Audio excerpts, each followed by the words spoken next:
Hello everyone, welcome to our channel. So daily one టాపిక్లో భాగంగా DPSP directive principles of state policy అంటే ఆదేశిక సూత్రాల్లో మనకు అమెండ్మెంట్స్ అనేది జరిగినాయి.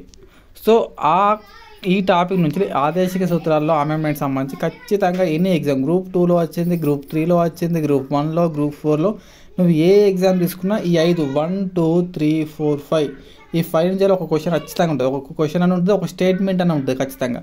సో ఈ 5 పట్టేద్దాం.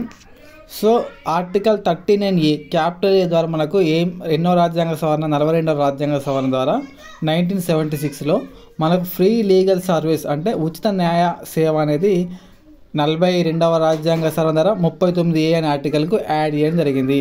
రెండవది 39F అనే ఆర్టికల్ ఏంటంటే ఇది కూడా 42వ రాజ్యాంగ సవరణ ద్వారా 1976లో యాడ్ చేయడం జరిగింది.